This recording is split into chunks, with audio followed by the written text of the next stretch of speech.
Il y a quelques mois, un événement a secoué tout le système judiciaire, quelque chose d'inimaginable. Imaginez ceci. Un juge raciste, connu pour sa rigueur et sa réputation impeccable, choisit de soutenir des preuves policières falsifiées. Et un homme innocent est emprisonné. Vous vous dites probablement que cela ne pourrait arriver que dans un film, non? Eh bien, ça s'est produit. Et ce n'était pas n'importe quel juge, c'était le juge Samuel Lefebvre, un nom qui, jusque-là, inspirait respect et confiance. Mais, comme on dit, tout ce qui brille n'est pas or. Le juge Lefebvre, une figure de l'intégrité judiciaire, a pris une décision qui allait changer la vie d'un homme à jamais. Au lieu de se fier aux preuves tangibles, il a choisi de croire une version biaisée et falsifiée des policiers. Et ce n'était pas une affaire anodine. Non, c'était l'histoire d'un homme qui du jour au lendemain se retrouvait enfermé derrière des barreaux pour un crime qu'il n'avait pas commis. Vous vous dites, comment est-ce possible? C'est simple. Le juge, aveuglé par sa propre arrogance, a refusé de voir la vérité. Il a fait abstraction des faits, soutenant une accusation fabriquée de toutes pièces. Et cet homme innocent, il s'est retrouvé à payer le prix fort. Mais attendez, voici le twist. Une semaine après cette décision, quelque chose d'incroyable s'est produit. Un nouveau président de la Cour a été nommé, mais pas n'importe qui. C'était Maria Dubois, la première femme noire à occuper ce poste. Imaginez la scène, le vent a complètement tourné. Vous savez ce que je veux dire? Là où la justice semblait morte et enterrée, Maria est arrivée comme une bouffée d'air frais, prête à remettre les pendules à l'heure. Elle n'était pas là pour jouer les spectatrices, non. Elle était là pour corriger ce qui avait été tordu. Maria n'a pas perdu de temps.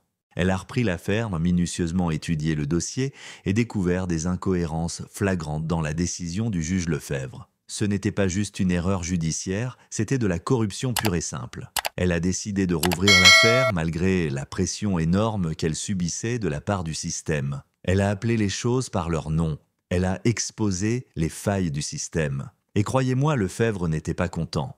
Vous auriez dû voir sa tête quand il a appris que Maria allait non seulement revoir l'affaire, mais qu'elle allait le faire tomber. La tension dans la salle d'audience était palpable.